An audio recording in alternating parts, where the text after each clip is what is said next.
Sí, porque esto se corta un cachito antes incluso. Dale, perfecto, doctor. Cuando quiera. Bueno, gracias. Bueno, continuamos. Estamos analizando el artículo 201 bis, que les decía que en definitiva se refiere a las tres acciones típicas mencionadas en el artículo 200. Vale decir que el agravante por los resultados, muerte, lesiones graves o gravísimas, se aplica solo a la conducta del artículo 200. Con lo cual queda el 201 sin este tipo de agravación.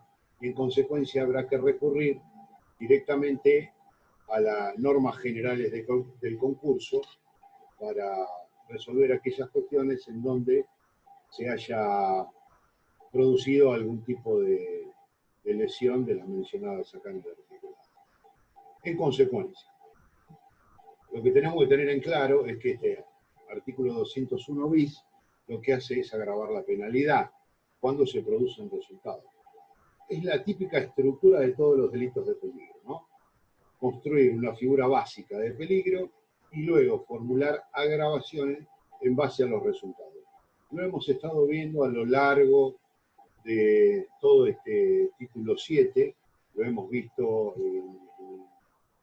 en el artículo 186, cuando hablamos de incendios, en el artículo 190 de atentados navales, es decir, agravaciones por los resultados de acuerdo a las consecuencias. ¿Cómo debe ser analizado esto? Muy bien.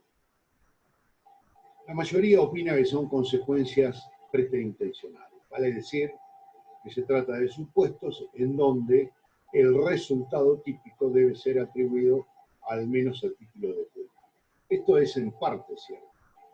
Digo en parte cierto, ¿por qué? Porque la penalidad que está allí mencionada tiene que ver con algo que nosotros denominamos proporcionalidad de la pena. Fíjense que el hecho de envenenar aguas potables tiene una pena de 3 a 10 años y si produce resultado muerte, la pena se eleva de 10 a 25 años de prisión.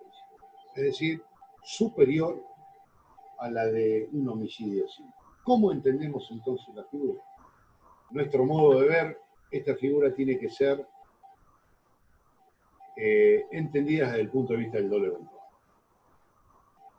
En la medida que el autor del envenenamiento, de la adulteración de la sustancia que se trate, destinada al consumo público, se haya representado la posibilidad de que alguien pudiera morir a consecuencia de ello, y no obstante, desentenderse de ese resultado, no importarle ese resultado, consentir incluso la producción de sangre.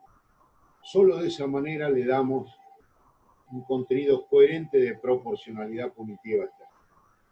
En consecuencia, para que quede claro, quedarían atrapadas por las agravantes del artículo 201 bis todas aquellas acciones del artículo 200 en los que el autor se haya representado la posibilidad de muerte, como un ejemplo, y no obstante haya asentido, consentido la eventual producción del resultado. Si la muerte fue producto de una representación culposa, de culpa con representación y la diferencia con el dolo eventual, es decir, que se representa psicológicamente esa posibilidad, pero cree o confía en que no se va a producir la muerte de alguien que finalmente se produce, esa muerte es culposa, es atribuida a título de culpa, con lo cual tenemos una conjunción del tipo doloso del artículo 200 más un homicidio culposo. Se aplican las reglas del concurso en ese supuesto y dejamos reservado esto, la pena de 10 a 25 años, para aquellos casos en que la muerte haya sido una consecuencia atribuida a título de dolo eventual. ¿Queda claro? Esto es importante porque es una manera de ver la tipología penal en relación a los principios generales del derecho derivados de la Constitución Nacional. Alguien me había preguntado algo por el chat, se me borró, como les decía. Si me lo pueden repetir, por favor, si está presente, porque Se me borró la anterior. Lo del concurso queda de la siguiente manera. Decimos que acá hay un agravante para el artículo 200, ¿no? En el caso que el envenenamiento vamos a suponer un ejemplo, el envenenamiento de agua potable es por sí delictivo, en la medida que es peligroso la adulteración de ese agua potable, y por ese solo hecho el artículo 200 nos castiga con una pena de 3 a 10 años. Dice el 201 bis que si a consecuencia de ese envenenamiento se produce la muerte, la pena es de 10 a 25 años. Altísima, superior a la del homicidio simple. ¿Cómo debemos interpretarlo? Algunos dicen es una consecuencia preterintencional, con lo cual las muertes atribuidas a título de culpa también quedarían incluidos en el agravante. Para esta posición, quien envenena agua potable, se representa la posibilidad, confían que no va a suceder, no es su intención matar a nadie, no se desentiende del resultado, se lo representa pero cree, está convencido que no va a suceder, y alguien muere, habría que aplicarle esta figura. Es decir, tendría una pena de 10 a 25 años, lo que es una desproporcionalidad punitiva, a mi modo de ver. Entonces, ¿cómo deberíamos entenderla? Mi opinión es que es personal, que esta muerte, la muerte que provoca el agravante del artículo 201 bis, es para aquellos supuestos en donde el autor ha actuado con dolo eventual en la muerte. Es decir, envenenó el agua potable, se representó la posibilidad de que alguien muriera y no le interesó. Incluso consintió la producción de ese resultado, de ese evento. Envenenó el agua potable. Y si alguien muere, lo lamento mucho, no me interesa. Hay un desinterés, hay un dolo eventual en la muerte. ¿Se entiende? En consecuencia, ahí sí podríamos aplicar una pena de 10 a 25 años, porque además de envenenar las aguas potables, tuvo como resultado la muerte de una persona. Es un hecho que incluso tiene una pena superior a la de un homicidio simple, es una de las penas más altas de nuestro Código Penal. Por eso, creo que la mirada de este agravante debe hacerse bajo la óptica del dolo eventual, en la muerte o en la consecuencia lesiva. ¿Se entiende? Lo que me preguntaban, y les decía que en caso de constatarse que la muerte es producto de un obrar imprudente o negligente, porque se representa la posibilidad de que muera alguien, confían que no va a suceder y realmente muere alguien, es decir, que esa muerte es a título de culpa, va a haber un concurso delictivo entre el artículo 200, envenenamiento doloso de las aguas potables, y una muerte, un homicidio culposo del artículo 84. Va a haber un concurso delictivo, a mi modo de ver ideal, que no modifica la penalidad, pero sí nos da margen le da margen al juez para graduarla entre 3 y 10 años, más cercano a la pena máxima que a la pena mínima. ¿Se entiende? Esto es una manera de ver las disposiciones penales en orden a los principios de culpabilidad, de proporcionalidad de las penas, que deriva del principio de culpabilidad, y de la razonabilidad de los actos de gobierno. Me preguntaban también si conforme al artículo 201, si depende de la acción penal que se cometa, será el delito de peligro concreto o será de peligro. Sí, correcto. Depende de la acción que se realice. Dijimos que hay varias acciones, estoy en el artículo anterior, en el 201. Una de ellas será la puesta en venta. Poner en venta significa exhibir. Todavía no hemos vendido nada, nadie nos vino a comprar una mercadería peligrosa. La pusimos en un exhibidor en el comercio que tengo. Le he tapado los carteles de que es peligrosa para la salud, la he disimulado, le puse como alimento saludable. Voy a poner ejemplo. Nadie me vino a comprar nada. Nadie se acercó. Simplemente está en la vidriera. Ahí lo que estamos castigando es una etapa anterior a la venta. ¿Sí? Todavía no vendí, no vino nadie, ni siquiera hay una tentativa de venta. El solo hecho de exhibirlas, de ponerlas a la venta, es delito según el artículo 201. Esto configura un delito de peligro abstracto con relación al bien jurídico tutelar. Ni siquiera nadie todavía ha corrido efectivo peligro. Por eso ahí decimos que de peligro abstracto y que no admite la tentativa. Porque si no ya estaríamos hablando de un peligro abstracto. El acto anterior a la puesta en venta sería un peligro de una conducta constitutiva de un peligro abstracto. Ya nos iríamos remotamente a sancionar actos preparatorios que ordinariamente son impunes. En cambio, sí en la venta, por ejemplo, la venta exige precisamente todo eso y de hecho admite la tentativa, porque se puede empezar a vender algo y no lograr terminar la transacción, lo mismo en el caso de la distribución o en el caso del suministro de este tipo de suministro. En el caso de los alimentos vencidos, en la medida que no haya una disimulación, hay alimentos vencidos que lo único que hacen es perder sus propiedades nutritivas o su sabor o su gusto, pero no por eso son peligrosos para la salud. Hay otros que sí, consumir los vencidos pueden llegar a provocar un peligro para la salud. Así como está redactada la norma nuestra, el hecho de vender un alimento o una mercadería vencida sin realizar ninguna acción que intente disimular eso, no es delito. Y aún así, cuando se disimule eso, habría que ver si el vencimiento implica generar un peligro para la salud, es decir, si lo convierte en peligroso. ¿Sí? Depende de cada mercado. No quise entrar en esto antes por la velocidad que deberíamos tener en cuanto a los tiempos, ¿no? Pero es muy importante distinguir acá tres conceptos generales.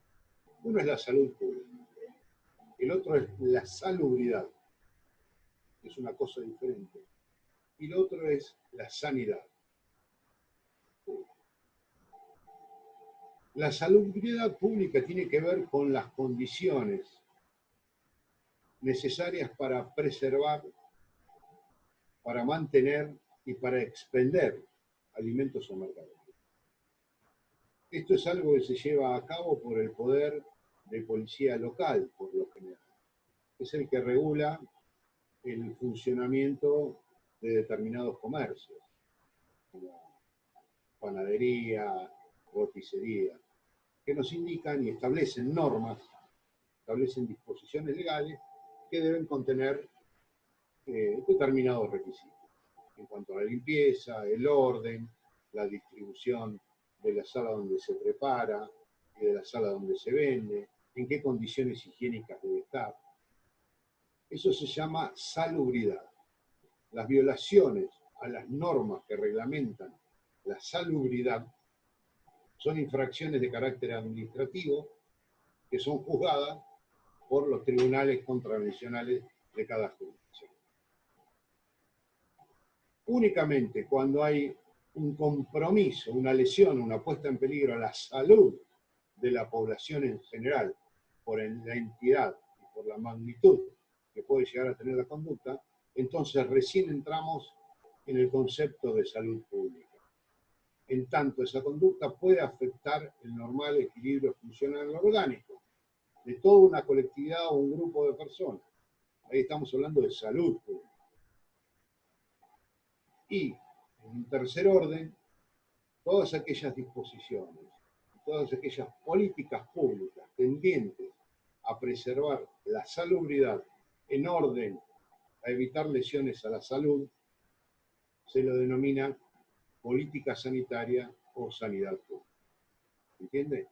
Entonces, estas clasificaciones nos sirven para distinguir cuándo un hecho puede ser considerado como un delito contra la salud, cuándo es una infracción administrativa de carácter lesivo a la salubridad, o cuando se trata de directrices o directivas encaminadas desde la sanidad pública a preservar estos bienes públicos. ¿Sí? Entonces, en el caso de los alimentos vencidos, en la medida que no sea peligroso, no lo convierta en peligroso para la salud, va a estar fuera del ámbito delictivo del derecho penal para pasar a ser una infracción de carácter contravencional o administrativo regulado por el poder de policía de la jurisdicción local de que se trata. ¿Bien? ¿Queda claro? Bien. Hay cosas después me siguen preguntando por el chat. No hay problema. Nosotros tenemos supuestamente hasta el media, más tarde, ¿no? Hoy 25. Bueno, voy un poco rápido, cualquier cosa me preguntan o me mandan después un mail. Vamos al artículo siguiente, ya estamos terminando el primer grupo de infracciones, recuerden, del 200 al 203, que es lo que vamos a abarcar.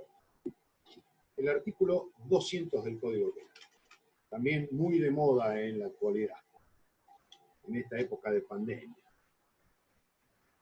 Se los leo textualmente. Artículo 202. Será reprimido con reclusión o prisión de 3 a 15 años el que propagare una enfermedad peligrosa y contagiosa para las personas. Propagación de enfermedad peligrosa y contagiosa para las personas. Este es el artículo 202 del Código Penal. Fíjense la pena. Eleva su máximo de 3 a 15 años.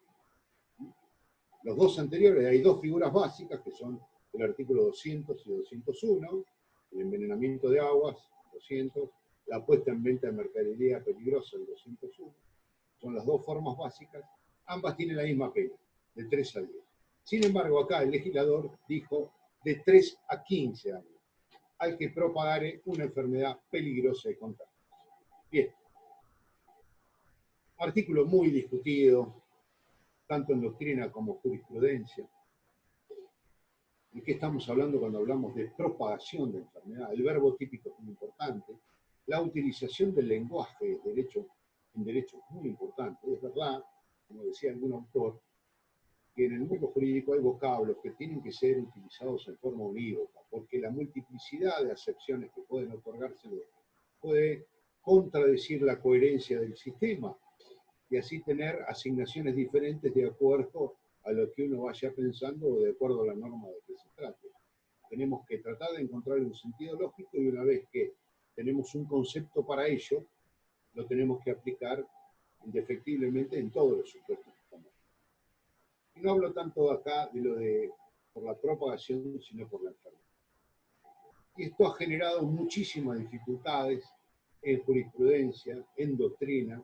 Los autores no se han puesto de acuerdo qué significa propagar una enfermedad. Y fíjense en qué momentos, ¿no? En momentos en que la salud pública está siendo cuestionada, está siendo precisamente conmovida por una época de pandemia a nivel mundial. Justo en este momento tenemos que ver con qué armas cuenta el sistema punitivo para afrontar conductas que puedan llegar a poner en peligro la salud pública. Y nos encontramos con una disposición común. En este sentido, les decía que propagar una enfermedad peligrosa y contagiosa, así como la leemos, parece no tener demasiados inconvenientes. Estamos hablando de una enfermedad, es decir, un proceso patológico en desarrollo que tiene que revestir las dos características. De peligrosa, la enfermedad, o sea, no cualquier enfermedad va a estar contemplada en el tipo penal, sino una enfermedad que sea peligrosa, es decir, que pueda ocasionar la muerte de la persona que lo padece o al menos generar graves secuelas en su salud, una alteración funcional orgánica que le puede dejar lesiones de por vida, ¿no? O que lo puede colocar en riesgo de muerte.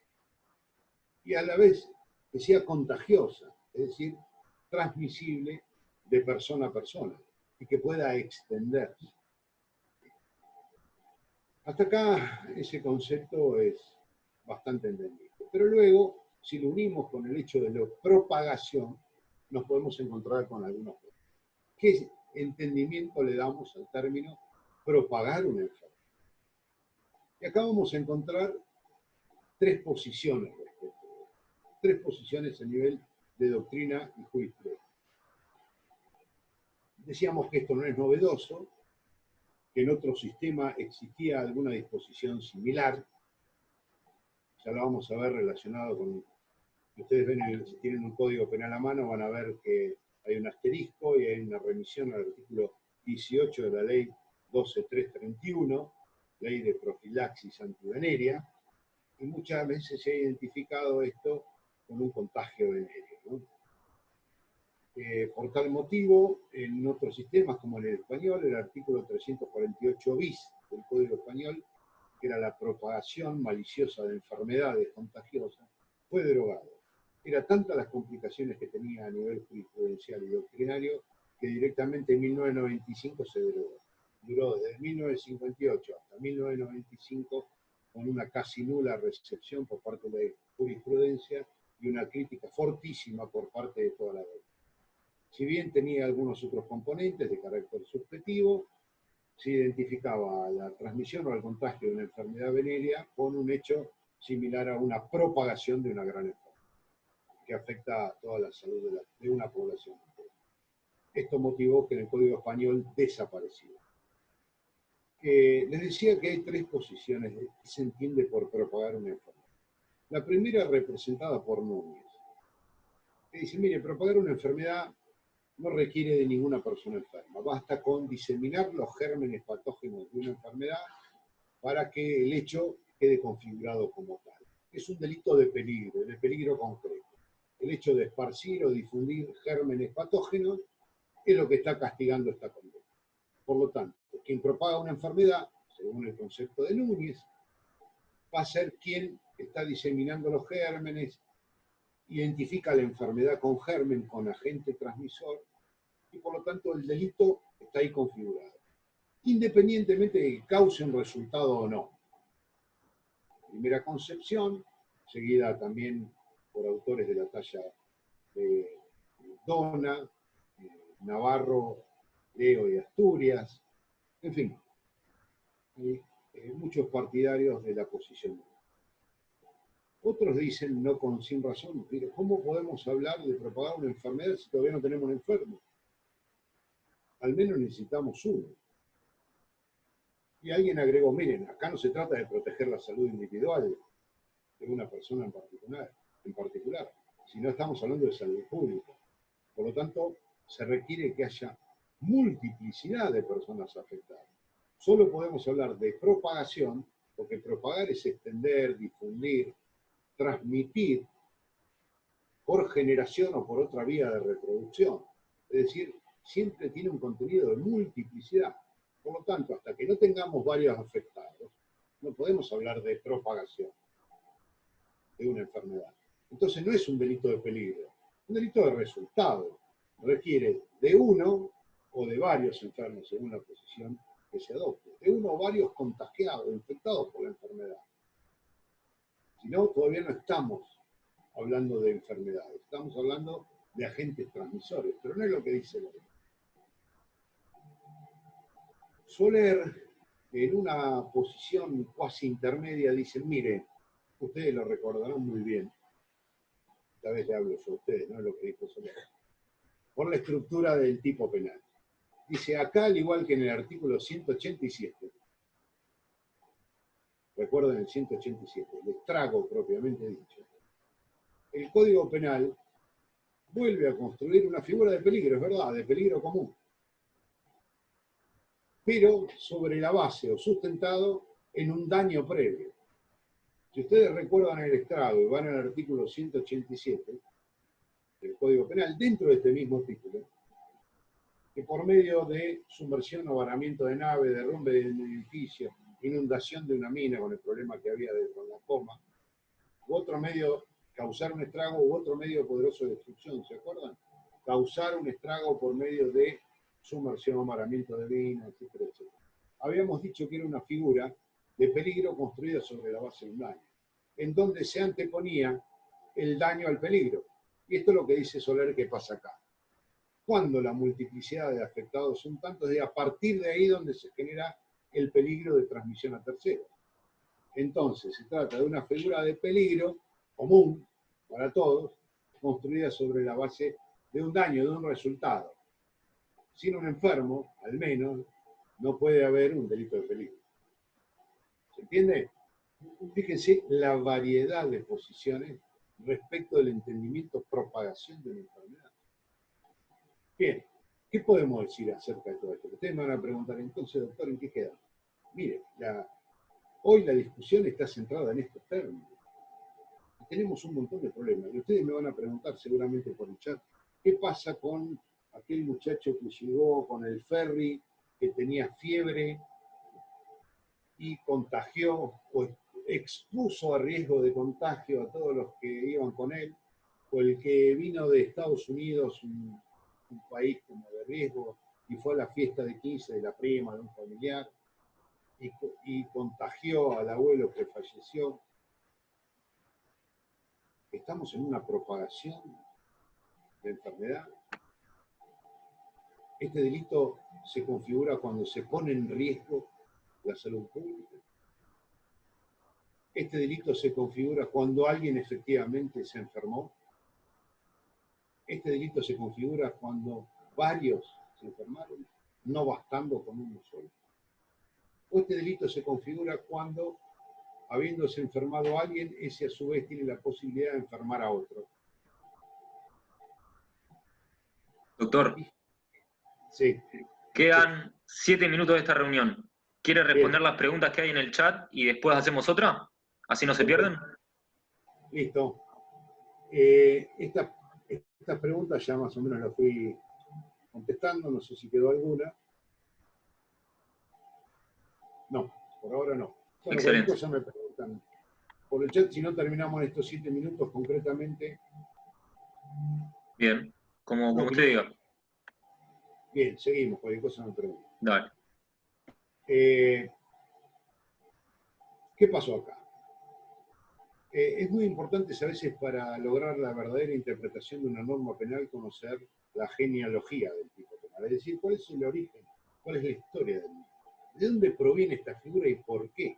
Esta es la manera que le vamos a dar sentido a una disposición como el presente. No estaba en el código, no estaba en Tejedor, no estaba en los proyectos siguientes, ni en el proyecto de 1891. Es incorporada por el proyecto de 1906. Sin ningún tipo de referencia. Algunos la vinculan o la hacen, la relacionan con el artículo 271 del Código Uruguayo, vigente de la época. Pero si vamos al artículo 271 del Código Uruguayo de aquella época, vemos que en ese sistema lo que se castigaba era una prevención de la propagación de epidemias. Algo similar a lo que tenemos nosotros en el artículo 205. Fíjense los que tienen el código a mano, que sanciona con una pena de 2 a 6 años al que violare las medidas adoptadas por la autoridad competente para evitar la introducción o propagación de una epidemia. ¿Sí? Es decir, un anticipo de punibilidad para aquellos que violaban la cuarentena, como se lo conoce habitualmente, ¿no? O sea, nada que ver con esta figura de propagación de enfermedad dolosa.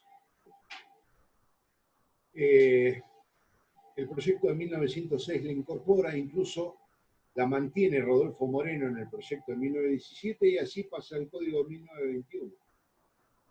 Y si bien no en esta, sino en la figura culposa siguiente, el artículo 203, nos damos cuenta que se siguió el modelo, entre otros, ¿no? El modelo italiano y el modelo alemán, pero fundamentalmente el modelo italiano del Código 1890, en donde se sancionaba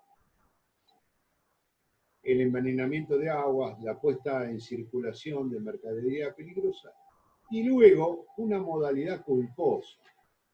En ningún momento esta disposición tiene una fuente legislativa que sea similar a la ley.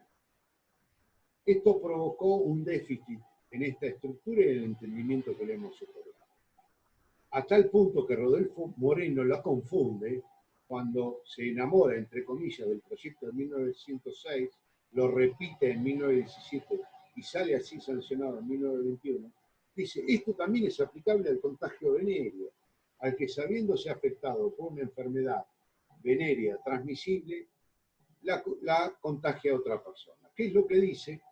O lo que va a decir años después, el artículo 18 de la ley 12331, fíjense en el código, seguramente hay un asterisco, y dice, será reprimido con la pena prevista en el artículo 202 al que sabiéndose afectado por una enfermedad venérea, la contagia a otra persona. En donde hay un contacto individual, fíjense que estamos equiparando la transmisión, el contagio de una enfermedad venérea, por lo general realizado a través de un acto sexual, una persona determinada, estamos equiparando a un delito contra la salud pública. Incluso hasta ese error seguimos manteniendo en el día de la fecha. Algo que, por eso le dije, recuerden la importancia del bien jurídico tutelar. Hoy no podemos seguir manteniendo esto. Para que exista un delito contra la salud pública debe existir un peligro común. Debe haber un peligro común para la salud. Y esto no se da en los casos de contagio de enfermedades venéreas con transmisión sexual. Y esta ley, la ley 12331 del año 1935. Fíjense que de 1935 a la fecha no hemos evolucionado absolutamente nada. A punto tal que en España han eliminado figuras como esta que le digo. Pero bueno, autor puede ser cualquier persona. No limitado exclusivamente, más allá de lo que diga un padre en un artículo que no estoy de acuerdo, o el doctor Aboso, más allá del respeto intelectual que me merecen ambos, que el autor sea exclusivamente aquel que se sabe portador de una enfermedad. El autor puede ser cualquier persona. El tipo no tiene ninguna limitación al autor. No se trata, esto creo que ellos parten de esa confusión, ¿no? De que esto es un contagio de persona a persona. Puede ser autor de este delito el que a través de un virus existente vuelca el tubo de ensayo en las aguas potables o en un circuito aéreo de una comunidad. No necesariamente tiene que ser el portador de la enfermedad. Esto no es lo que dice la ley. La ley habla de que propagar una enfermedad. No dice que estando afectado la transmite. No, esto es equivocar, a mi modo de ver, equivocar y tener en cuenta que el bien jurídico no es la salud pública, evidentemente. Entonces, autor puede ser persona. ¿Cuál va a ser el momento consumativo? Hoy depende de la posición que se adopte. Si ustedes siguen a Núñez desde el momento en que ese agente transmisor empieza a circular. Pero a mi modo de ver, esto no es acertado. ¿Por qué les digo? Porque las nociones de enfermedad, el concepto de enfermedad es importantísimo. ¿Cuándo hay una enfermedad? ¿Qué es una enfermedad? Y una enfermedad es el proceso patológico desarrollado en un ser vivo. Es más, fíjense que lo que le decía el vocabulario jurídico, vayan al artículo 91, el de lesiones gravísimas. Si la lesión causara una enfermedad mental o corporal, cierta o probablemente incurable. Es decir, que si en el artículo 91 causar una enfermedad es enfermar a alguien, en el artículo este que estamos analizando, propagar una enfermedad es enfermar a alguien también. Le tenemos que dar la misma excepción. Creo que Núñez confunde el agente transmisor con el resultado, la incorporación. Solo va a haber enfermedad cuando se incorpora el agente transmisor bacteriano, virósico, en un cuerpo humano. Solo se puede hablar de enfermedad a partir de un enfermo. No hay enfermedad como tal, hay agentes transmisores, hay gérmenes patógenos que se van a convertir en enfermedad cuando entran en un ser humano. Por lo tanto, si en el artículo 91, cuando hablamos de causar un daño en el cuerpo o en la salud, provocando una enfermedad, lo entendemos que alguien se ha enfermado, acá también tenemos que tener la misma excepción. Si no, sería un contrasentido.